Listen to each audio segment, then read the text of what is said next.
Hello, everyone. I just want to welcome you back to my YouTube channel. Today is Friday, December the 3rd, and it's about 5:45 p.m.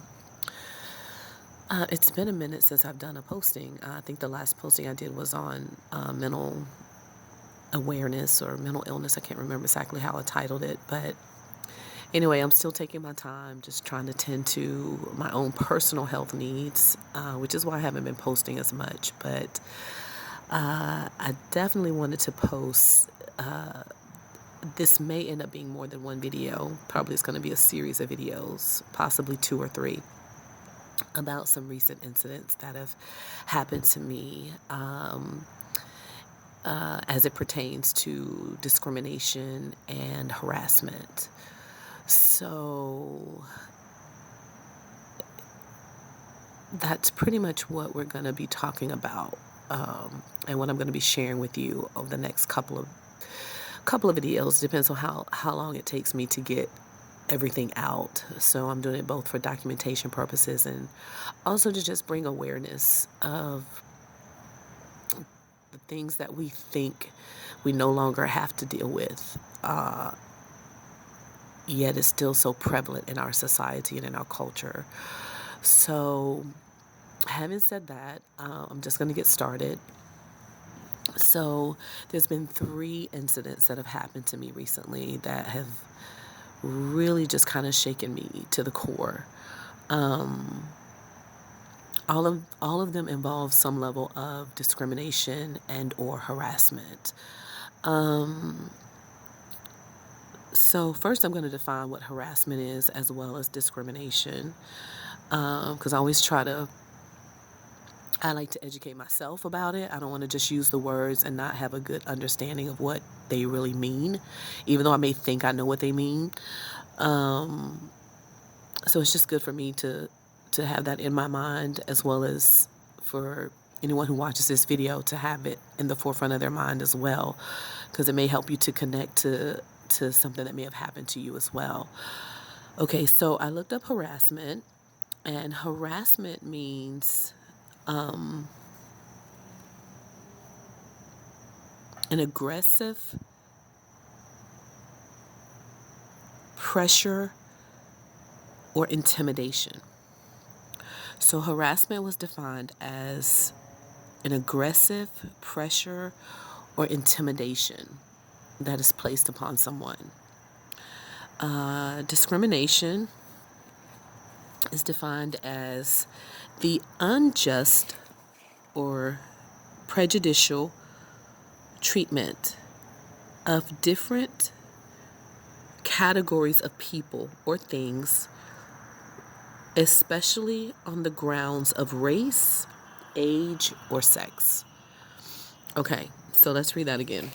Discrimination is defined as the unjust or prejudicial treatment of different categories of people or things, especially on the grounds of race, age, or sex. Okay, so lately, there's been three incidents that have happened to me. And I'm trying to decide as to which order I'm going to go in.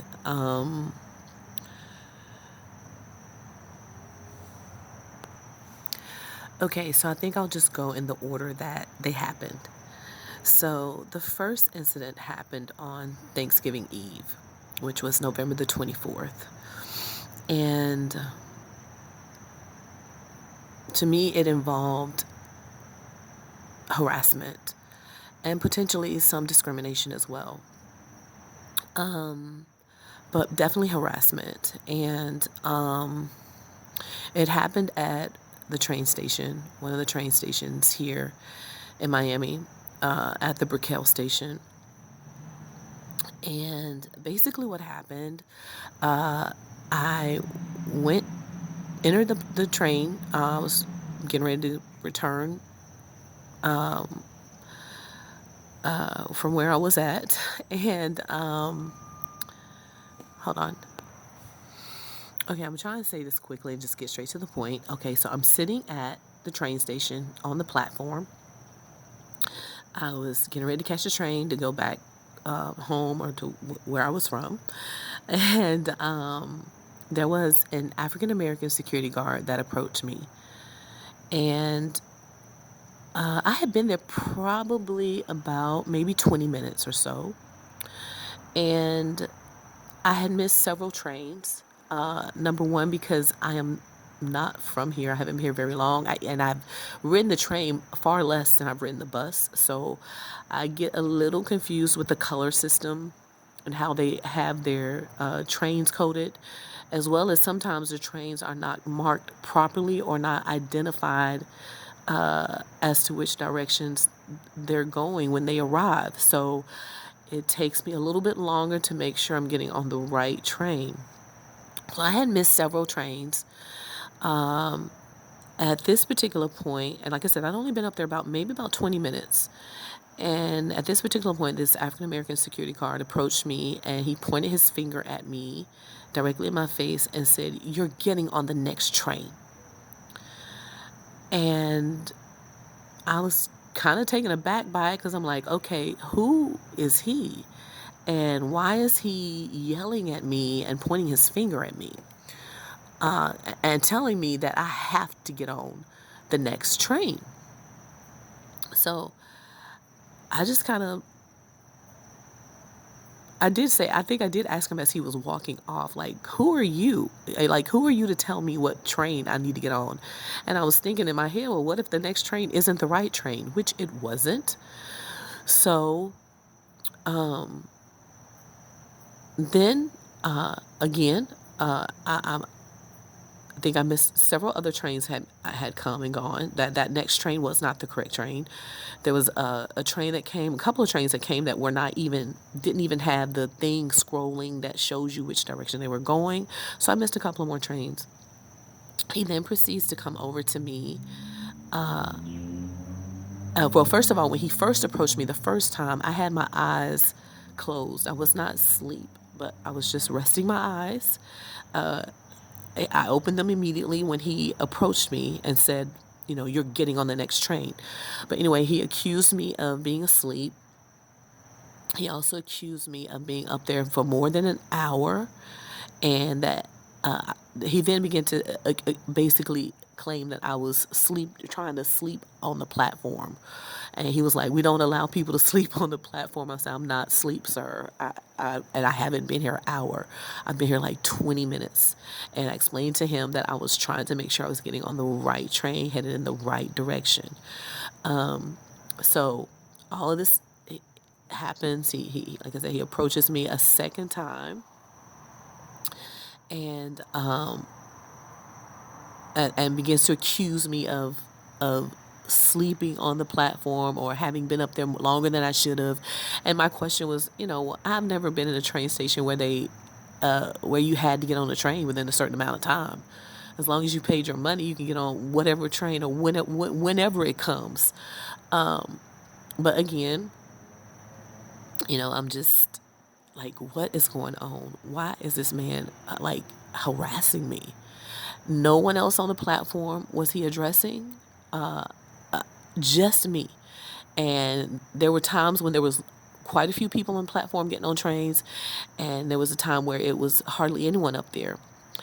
But the next thing I know, I hope I don't leave anything out, after he approaches me the second time, he comes back, and there's like 6 security guards surrounding me. So I'm like, okay, what is going on?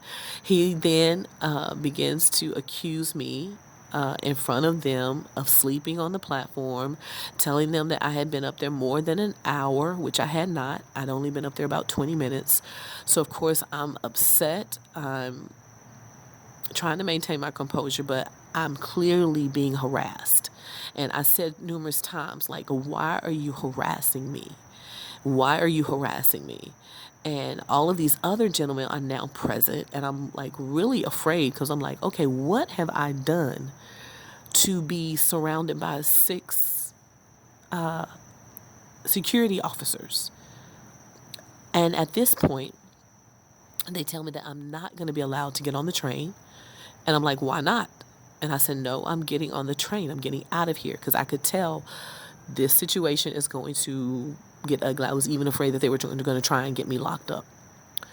So I said, no, I'm getting on the train. So the train comes. I attempt to get on the train. He blocks the door. This same African American security guard that all initiated all of this. He blocks one door to keep me from getting on the train. And then I head towards the next door, and he runs ahead of me and blocks me from getting on through that door. He says, no, you're no longer allowed to ride the train. I'm like, why not? And he was like, you need to come with us. Now, there's hardly anyone up on the platform at this particular time. And I think I'm the only female. And I'm surrounded by 6 security officers. And I've done nothing. So they then tell me that they want me to follow them to another location. Well, I wasn't going to follow them to another location because all of them at that point were, most of them, there were 2 other ones that were kind of saying a couple of things. Everyone else was kind of quiet. I was explaining to them even what I was doing. I explained to them that he was lying about the amount of time I was up there. I explained to them that he was lying about the fact that I was asleep. And at this point, I'm yelling because I'm feeling very intimidated, honestly. So at that particular point, well, even prior to that, when he first approached me, the second time he approached me, I just knew something's not right. There's going to be an issue. And I even said to him, do I need to turn my camera on to record this? And he was like, well, turn your camera on. Do whatever you want to do. Well, I didn't turn my camera on, but what I did do, I called 911. So the entire time that this is going on, I have a 911 operator on the phone. And I'm explaining to her as best I can, everything that's going on. I asked her to please send an officer out because I did not feel comfortable going to another location with these 6 security guards. I've been lied on, I'm falsely accused. I didn't feel comfortable going to a different location with them until a police officer, an actual uniform officer showed up, and then I would be more than willing to comply. So she was on the phone with me during the whole altercation, which got heated. At one point, the same gentleman, same black guy, he grabbed for my bag. Like, he literally grabbed to get my bag. And I was like, what are you doing? And tried to take it out of my hand.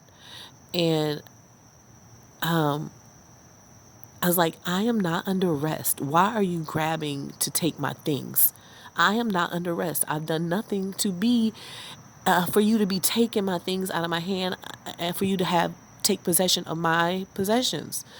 And so he actually grabbed for my bag like twice. So then by this time, it's really kind of escalated. Again, I had the 911 operator on the phone. At one point, the phone dropped out of my hand and hit the ground. And I'm yelling to the 911 operator, please don't hang up. Please don't hang up. And I'm trying to let her know everything that is going on with me and what they're doing. And then after he tried to grab my bag twice, they then began to put some type of restraint on me. So they pull my hands behind my back and it wasn't handcuffs, but some type of wire, some type of restraint they put on my arms. And of course I'm screaming, I'm yelling, I'm screaming Jesus. I'm just screaming because there is no justification for that type of action to have taken place. I was not doing anything that they accused me of. Nothing. I'm simply trying to get on the bus, and I'm simply trying to figure out which bus to get on. It's that simple. Things escalated because of them. And I was defending the fact that they were lying, that this one particular security officer was just blatantly lying on me, just blatantly lying, and I confronted him with it. So anyway, I end up in restraints. By this time, the police officer arrives, and he was a very calm officer. He talked with me. I explained to him everything that had happened. He heard me out. He was a very calm, and because he was calm, I was able to remain calm as well. So we ended up going back down to the main area, and it was then that I was told that the security people were going to suspend me off of the train for 4 months. So he gave me a verbal, like, oh, actually he gave me like a trespass warning. So what he gave me, the police officer, and he told me that he didn't have any control over, I guess, what the security for the train or transportation department decided to do. But he was going to have to issue me a warning for trespass. And they advised me that I was being suspended off of the train for 4 months for nothing. I mean, literally for nothing. So, that's basically what happened. So since then, I went down. They told me that I could go down to the government center and file an appeal, which I did. I did that day before yesterday, and I spoke with the gentleman. I spoke with one of the head guys over security, explained to him everything that happened to me, and he told me what to do in order to get the suspension lifted. And once I do that, I have to speak with the police department and then go back to him, and he said he would lift the suspension on riding the train. But again, this was a very interesting situation. I've never dealt with anything like that before. I felt extremely, just like that definition. I felt very intimidated, especially when there was 6 security people like surrounding me, as if I had done something wrong, or as if I was out of control. So anyway, I did feel extremely, definitely intimidated. I was lied on. I was falsely accused for doing nothing. And then it ended up in them putting restraints on me for no reason. I mean, none. And I do feel like there was some discrimination. I'm curious. Of course, you all know my situation of being unstable and dealing with homelessness right now. So I even feel like perhaps they were discriminating against me because I was homeless. Perhaps not necessarily because I was black, because the gentleman that did this was black. He was the one who initiated the whole thing and went and got the other officers. But perhaps because I'm homeless, there was some discrimination. But this situation, it just really brought to life, we've heard so many stories recently about just how minor situations can get out of control.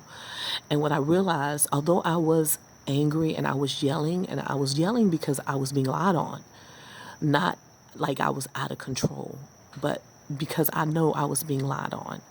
And, but it was just a great reminder of how important it is to remain in control when you are in situations like that, especially when you're dealing with authority. And as I stated, when the police officer came, he was very calm, very professional. He heard me out, and I was able to remain calm as well. So that just kind of was something to take away with, if I had really gotten out of control, then I'm pretty sure they would have taken me to jail. I really believe they had an agenda to try and get me to take me to jail when I have done nothing wrong. This thing was escalated because of their lack of professionalism, even as security officers. And I let them know that as well. So if you hear noises in the background, it's because I'm at a park. I'm in a public place. I forgot to say that at the top of the recording. But every time I record, they come out, and I just want to be heard, I guess. But nevertheless, that's what you're hearing. It's I don't even know who they are. But anyway, that's all I'm going to put in this video. I've got 2 more incidents that I'm going to tell you about, so just stay tuned, and I'll get those posted as soon as possible. As always, thank you so much for listening, and yeah, I'll talk to you soon.